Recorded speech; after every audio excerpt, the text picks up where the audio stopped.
Hey everybody, it's Kat again. How are you today? The sun is shining. It's a quite beautiful day, very warm. Um, but I wanted to do this video outside. I like doing things outside. I'm just trying to find a good angle to talk to you. All right, so here we go. I wanted to chat really quickly about how we can strengthen our energetic boundaries online and in social media in particular. And I know that some of you have it covered as far as placing boundaries with people that you know in your life. However, there are sometimes many instances where we need to establish those boundaries online. Now, please keep in mind that boundaries are not for the purpose of keeping people out, but they are for the purpose of keeping the right people and the right energies in. And I've said that before, and I'll continue to say that. So now, what I want to share with you guys is just some tips, right? Some practical tips for doing so, for setting up the proper boundaries. I'll just give myself as an example. I have social medias that are for public and I have social medias that are private. And private is usually people I've known in online communities for quite some time, for many years, and family and friends. And then my public is obviously for public. I don't really mix the two, and I have my reasons for that. I don't like people that don't, that do merge them, and that's perfectly fine if that's what they want to do. If that's, everybody uses their intuition as to how they want to work with social media energy. But the way I do it is I keep it separate.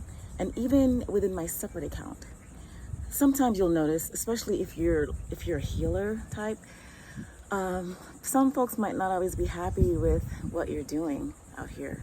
So some people might be, judgmental, critical, nosy, gossipy, throwing all kinds of shade and energy your way. And while we do our best to sort of stay away from interacting closely with such people, some people are around that you are comfortable sharing to a limit with, and there's others that you know that you cannot share certain information, certain things, certain blessings, certain opportunities, certain even thought processes or things. Like, there are people that I know cannot understand heavy, deeply esoteric topics or information. And there are those that I know can handle it, or they're open. I have an intuition about that when it comes to people. There are people that it's fine for them to see casual things about me, but maybe deeper things or more personal or private things, I don't exactly want those people privy to those things and those parts of myself. A part of growing spiritually is having good spiritual hygiene, knowing who and what to share things with, right? So you may like sharing things on your timeline or your feed, but maybe there are certain things in your stories that are really, really private or personal moments that you only share with a couple of people or a few people or a group of people. Set your privacy settings to do that. Or vice versa. Maybe you put things on your wall or your feed or your timeline, and your stories you only want to your stories are more open. So it's whatever works for you, right? So these are things that we do to ensure that our energy is being revealed in the right ways, in the right spaces at the right times. So this is in no way to be cruel to people or to be exclusive or anything. It's all about energy.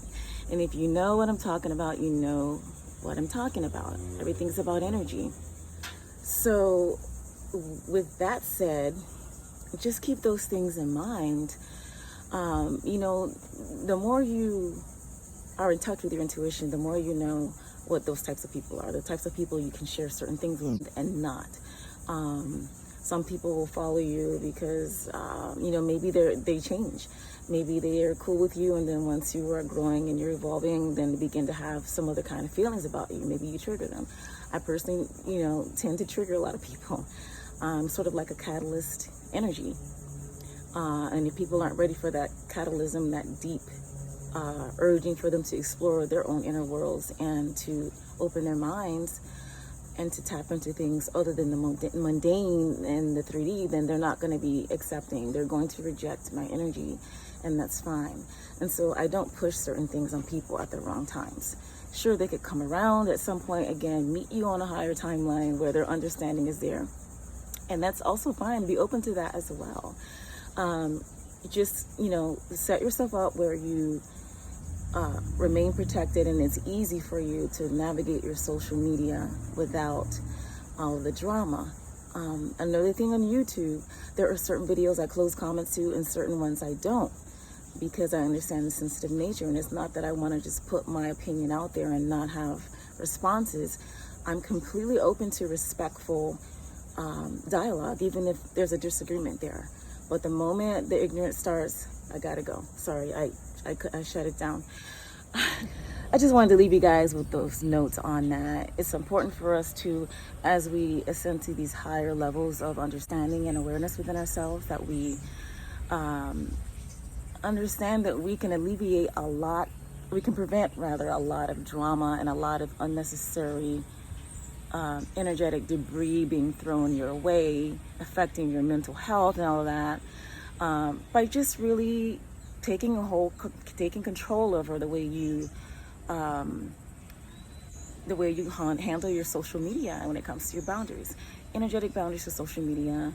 It helps keeps you in a steady vibration, and it helps you to be able to continue to put your energy out there in the ways that you want to. That's all for now. Subscribe if you haven't. If you like my content, I wish you love, bliss, and peace.